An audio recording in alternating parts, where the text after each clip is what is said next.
வணக்கம். ஆகாஷ்வாணி புதுச்சேரி மாநில செய்திகள் வாசிப்பவர் கிருஷ்ணமூர்த்தி ராமசுப்ரமணியன்.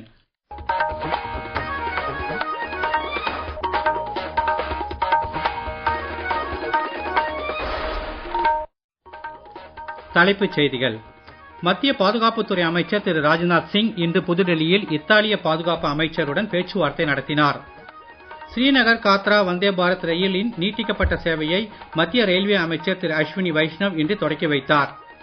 10வது தேசிய சுகாதார உச்சி மாநாட்டினை மத்திய அமைச்சர் திரு ஜே.பி. நட்டா இன்று சண்டிகரில் தொடக்கி வைத்தார். இந்திய மக்கள் தொகை கணக்கெடுப்பு 2027 பணிகளுக்கு பொதுமக்கள் ஒத்துழைப்பு வழங்க வேண்டும் என்று காரைக்கால் மாவட்ட ஆட்சியர் கேட்டுக் கொண்டுள்ளார். இனி விரிவான செய்திகள். மத்திய பாதுகாப்புத்துறை அமைச்சர் திரு ராஜ்நாத் சிங் இன்று புதுடெல்லியில் இத்தாலிய பாதுகாப்பு அமைச்சர் திரு குயிடோ குரோசோட்டாவுடன் இருதரப்பு உறவுகள், மேற்காசியாவின் தற்போதைய நிலைமை, பிராந்திய மற்றும் உலகளாவிய பிரச்சனைகள் குறித்து விவாதித்தார். இந்தியாவின் ஆத்ம நிர்பர் பாரத் திட்டம் மற்றும் இத்தாலியின் பாதுகாப்பு ஒத்துழைப்பு முயற்சி ஆகியவற்றின் கீழ் பாதுகாப்புத் துறையில் பரஸ்பரம் பயனளிக்கும் வகையில் ஒத்துழைப்பை மேலும் வலுப்படுத்துவதற்கான வழிகள் குறித்தும் விவாதித்ததாக திரு ராஜ்நாத் சிங் தமது சமூக ஊடகப் பதிவில் தெரிவித்துள்ளார். மேலும் இந்த சந்திப்பின் போது இரு நாடுகளின் ஆயுதப் படைகளுக்கிடையேயான 2026-27 ஆண்டிற்கான ராணுவ ஒத்துழைப்பு திட்டம் ஒன்றும் பரிமாறிக்கொள்ளப்பட்டதாக திரு ராஜ்நாத் சிங் தெரிவித்துள்ளார். மத்திய ரயில்வே அமைச்சர் திரு அஸ்வினி வைஷ்ணவ் ஸ்ரீநகர் கத்ரா வந்தே பாரத் விரைவு ரயிலின் நீட்டிக்கப்பட்ட சேவையை இன்று ஜம்மு தாவி ரயில் நிலையத்திலிருந்து கொடியசைத்து தொடக்கி வைத்தார். இது குறித்த கூடுதல் தகவல்கள். இந்நிகழ்ச்சியில் பேசிய திரு அஸ்வினி வைஷ்ணவ், கடந்த 12 ஆண்டுகளில் ரயில்வே துறையில் குறிப்பிடத்தக்க மாற்றம் ஏற்பட்டுள்ளது என்றும், ஜம்மு காஷ்மீரின் 370வது சட்டப்பிரிவு ரத்து செய்யப்பட்டதை அடுத்து இப்பகுதி தொடர்ந்து வளர்ச்சியை கண்டுள்ளது என்றும் குறிப்பிட்டார். கடந்த ஆண்டு ஜூன் மாதம் கத்ராவிலிருந்து காஷ்மீருக்கு வந்தே பாரத் ரயில் சேவையை பிரதமர் திரு நரேந்திர மோடி தொடக்கி வைத்ததாகவும், அதன் பின்னர் 5 லட்சத்திற்கும் மேற்பட்ட பயணிகள் இதன் சேவையை பெற்றுள்ளதாகவும் அமைச்சர் தெரிவித்தார். முன்னர் ஸ்ரீநகரிலிருந்து ஸ்ரீமாதா வைஷ்ணோ தேவி கத்ரா வரை 8 பெட்டிகளுடன் இயக்கப்பட்ட இந்த ரயில் இப்போது ஜம்மு தாவி வரை 20 பெட்டிகளுடன் இயக்கப்படும். நீட்டிக்கப்பட்ட இந்த ஜம்மு தாவி ஸ்ரீநகர் வந்தே பாரத் விரைவு ரயில் சேவை வரும் மே மாதம் 2ஆம் தேதியிலிருந்து இயக்கப்பட உள்ளதாகவும் தெரிவிக்கப்பட்டுள்ளது. மேலும் இத்தடத்தின் முதல் ரயில் சேவை ஜம்மு தாவியிலிருந்து காலை 6:20 மணிக்கு புறப்பட்டு ஸ்ரீமாதா வைஷ்ணோ தேவி கத்ரா, ரியாசி மற்றும் பனிஹால் ஆகிய நிலையங்களில் நின்று காலை 11:10 மணிக்கு ஸ்ரீநகரை அடையும். மறுமார்க்கமாக ஸ்ரீநகரிலிருந்து பிற்பகல் 2 மணிக்கு புறப்பட்டு மாலை 6:50 மணிக்கு ஜம்மு தாவியை வந்தடையும். நுகர்வோர் விவகாரங்கள், உணவு மற்றும் பொது விநியோகத்துறை அமைச்சர் திரு பிரல்ஹாத் ஜோஷி இன்று புதுடெல்லியில் இந்திய ராணுவ அதிகாரிகளை சந்தித்தார். ஆயுதப் படைகளுக்கான கொள்முதல் முறைகளை வலுப்படுத்துவது குறித்து அப்போது ஆலோசிக்கப்பட்டதாக அமைச்சர் சமூக ஊடகப் பதிவில் கூறியுள்ளார். ஆயுதப் படையினருக்கு இயற்கை உணவுப் பொருட்களை அறிமுகப்படுத்துதல், அரிசி மற்றும் மாவு போன்ற உள்நாட்டு தயாரிப்புகளை கொள்முதல் செய்தல் மற்றும் உயர்தர தானியங்கள் மற்றும் பாஸ்மதி அரிசியின் கொள்முதலை அதிகரித்தல் உள்ளிட்டவை குறித்து கலந்து ஆலோசித்ததாகவும் திரு ஜோஷி கூறினார். இதன் மூலம் விவசாயிகளுக்கு ஆதரவு அளிப்பதுடன் ஆயுதப் படைகளுக்கு உயர்தர சத்தான உணவுப் பொருட்கள் வழங்குவதை மத்திய அரசு உறுதிப்படுத்தியுள்ளதாகவும் அவர் தெரிவித்தார். பொது சுகாதார அமைப்புகளில் சிறந்த மற்றும் பின்பற்றத்தக்க நடைமுறைகள் மற்றும் புதுமைகள் குறித்த 10வது தேசிய உச்சி மாநாட்டினை மத்திய சுகாதாரம் மற்றும் குடும்ப நலத்துறை அமைச்சர் திரு ஜே.பி. நட்டா, ஹரியானா முதலமைச்சர் திரு நயாப் சிங் சைனியுடன் இணைந்து இன்று சண்டிகரில் தொடக்கி வைத்தார். தொடக்க அமர்வில் உரையாற்றிய திரு நட்டா, இந்த முன்னெடுப்பு சுகாதார பணியாளர்கள் முதல் சுகாதார ஆர்வலர்கள் மற்றும் முன்கள பணியாளர்கள் என ஆயிரக்கணக்கான சுகாதார பணியாளர்களுக்கு பெரும் வசதியை ஏற்படுத்தி தர உள்ளது என்றார். மேலும் கர்ப்பிணி தாய்மார்கள் மற்றும் குழந்தைகள் என அனைத்து பயனாளிகளும் தங்களின் தனிப்பட்ட சுகாதார பதிவுகளை பராமரிப்பதற்கும் உதவும் வகையில் அமையும் என்றும், தேசிய சுகாதார இயக்கத்தின் கட்டமைப்பை மேலும் வலுப்படுத்தும் என்றும் பெருமிதத்துடன் தெரிவித்தார். சுகாதாரம் மற்றும் குடும்ப நல அமைச்சகம் சார்பில் ஏற்பாடு செய்யப்பட்டுள்ள இந்த மாநாட்டில் ஆரம்ப சுகாதாரத்தை வலுப்படுத்துதல், டிஜிட்டல் சுகாதார புதுமைகள் மற்றும் சேவை வழங்கல் அமைப்புகளை மேம்படுத்துதல் உள்ளிட்டவை குறித்த அமர்வுகள், கருப்பொருள் சார்ந்த விவாதங்கள் மற்றும் கண்காட்சிகள் ஆகியவை இடம்பெறும்.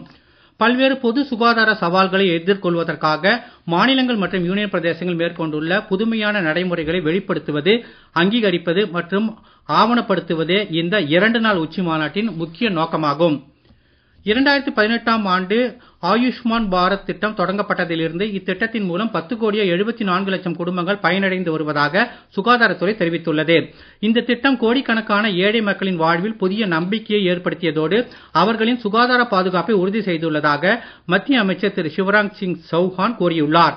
ஆயுஷ்மான் பாரத் தினம் இன்று கடைபிடிக்கப்படுவதை முன்னிட்டு சமூக வலைதளத்தில் வெளியிட்டுள்ள அறிக்கையில் நாட்டு மக்கள் அனைவருக்கும் உயரிய மருத்துவ சிகிச்சைகள் கிடைக்க வேண்டும் என்ற நோக்கத்தில் மத்திய அரசு இந்த திட்டத்தை செயல்படுத்தி வருவதாக அமைச்சர் குறிப்பிட்டுள்ளார்.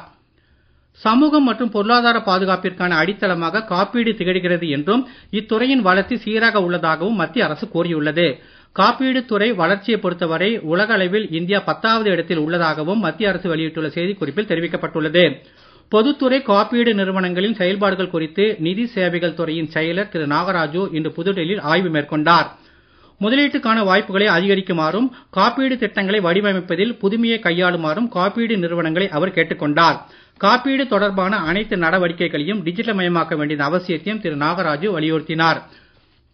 பாலியல் வன்கொடுமையால் பாதிக்கப்பட்ட பெண்கள் கருக்கலைப்பு செய்வதற்கு வகை செய்யும் சட்ட திருத்தத்தை கொண்டு வருவது குறித்து பரிசீலிக்குமாறு உச்சநீதிமன்றம் மத்திய அரசுக்கு அறிவுறுத்தியுள்ளது. இது தொடர்பாக டெல்லி எய்ம்ஸ் மருத்துவமனை தாக்கல் செய்த மேல்முறையீட்டு மனுவை விசாரணை செய்த உச்சநீதிமன்றம் பாலியல் வன்கொடுமையால் பாதிக்கப்பட்டவர்கள் 20 வாரத்திற்கும் கூடுதலான கருவை கலைக்கும் வகையில் இந்த சட்ட திருத்தம் கொண்டுவரப்பட வேண்டும் என்று வலியுறுத்தியுள்ளது. நீங்கள் கேட்டுக்கொண்டிருப்பது மாநில செய்திகள். ஆகாஷ்வாணி செய்திகளை நேயர்கள் உடனுக்குடன் தெரிந்து கொள்ள எமது புதுச்சேரி மண்டல செய்திப் பிரிவின் சமூக ஊடகங்களான @airnews_புதுவை என்ற எக்ஸ் பக்கத்தையும், all India radio news Puducherry என்ற ஃபேஸ்புக் பக்கத்தையும், @RNU புதுச்சேரி என்ற யூடியூப் சேனலையும் அணுகலாம்.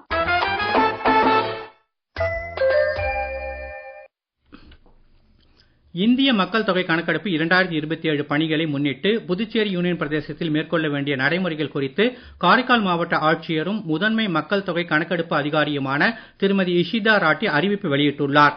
இது குறித்த கூடுதல் தகவல்கள். தேசிய முக்கியத்துவம் வாய்ந்த இந்த பணியின் முதற்கட்டமாக வீட்டு பட்டியல் மற்றும் வீட்டு கணக்கெடுப்பு பணிகள் வரும் மே மற்றும் ஜூன் மாதங்களில் நடைபெற உள்ளன. இதன்படி பொதுமக்கள் தாமாகவே முன்வந்து இணையதளம் வாயிலாக தகவல்களை பதிவு செய்யும் சுய கணக்கெடுப்பு முறை மே மாதம் 17ஆம் தேதி முதல் 31ஆம் தேதி வரை நடைமுறையில் இருக்கும். அதனைத் தொடர்ந்து ஜூன் 1ஆம் தேதி முதல் ஜூன் 30ஆம் தேதி வரை கணக்கெடுப்பு அலுவலர்கள் நேரடியாக வீடுகளுக்கு வந்து குடிநீர், மின்சாரம், இணைய வசதி உள்ளிட்ட 33 வகையான விவரங்களை சேகரிப்பார்கள். கணக்கெடுப்பு அலுவலர்கள் கேட்கும் கேள்விகளுக்கு உண்மையான மற்றும் துல்லியமான பதில்களை வழங்குவது பொதுமக்களின் சட்டப்பூர்வ கடமையாகும். பொதுமக்களிடமிருந்து பெறப்படும் அனைத்து தகவல்களும் ரகசியமாக பாதுகாக்கப்படும். நாட்டின் எதிர்கால திட்டமிடல் மற்றும் தொகுதி வரையறை போன்ற முக்கிய செயல்பாடுகளுக்கு இத்தரவுகள் அவசியமானவை என்பதால் காரைக்கால் மாவட்ட மக்கள் அனைவரும் இந்த பணிக்கு முழு ஒத்துழைப்பு வழங்க வேண்டும் என்று மாவட்ட ஆட்சியர் மற்றும் முதன்மை மக்கள் தொகை கணக்கெடுப்பு அதிகாரி கேட்டுக் கொண்டுள்ளார். நாளை மே தினம் கொண்டாடப்படுவதை முன்னிட்டு புதுச்சேரி துணைநிலை ஆளுநர் திரு கைலாஷ்நாதன் உழைக்கும் மக்கள் அனைவருக்கும் வாழ்த்து தெரிவித்துள்ளார்.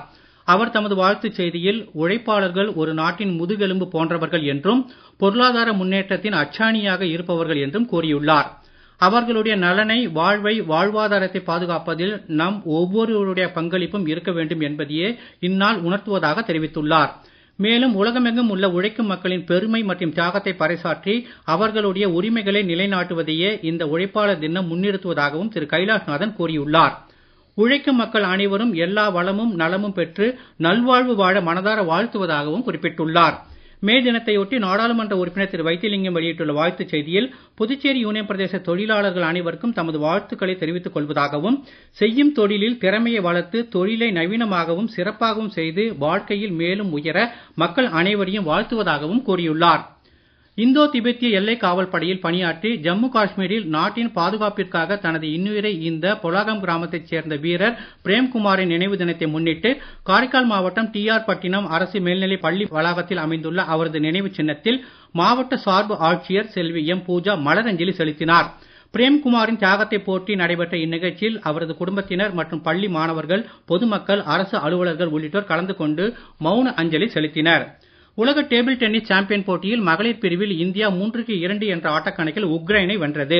லண்டனில் நடைபெற்று வரும் இப்போட்டியில் யுக்ரைனுக்கு எதிரான ஆட்டத்தில் இந்தியாவின் மணிகா பத்ரா, தியா சிட்டேல், யஷ்வஸ்வினி கோர்பாடே ஆகியோர் வெற்றி பெற்றனர். IPL T20 கிரிக்கெட் போட்டித் தொடரில் இன்றிரவு 7:30 மணிக்கு அகமதாபாத்தில் தொடங்கும் ஆட்டத்தில் பெங்களூரு, குஜராத் அணிகள் மோதுகின்றன. மீண்டும் தலைப்புச் செய்திகள். மத்திய பாதுகாப்புத்துறை அமைச்சர் திரு ராஜ்நாத் சிங் இன்று புதுடெல்லியில் இத்தாலிய பாதுகாப்பு அமைச்சருடன் பேச்சுவார்த்தை நடத்தினார். ஸ்ரீநகர் கத்ரா வந்தே பாரத் விரைவு ரயிலின் நீட்டிக்கப்பட்ட சேவையை மத்திய ரயில்வே அமைச்சர் திரு அஸ்வினி வைஷ்ணவ் இன்று தொடக்கி வைத்தார். 10வது தேசிய சுகாதார உச்சி மாநாட்டினை மத்திய அமைச்சர் திரு JP நட்டா இன்று சண்டிகரில் தொடக்கி வைத்தார்.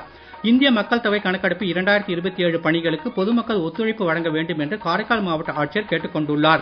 இத்துடன் இந்த செய்தி அறிக்கை நிறைவு பெறுகிறது. வணக்கம்.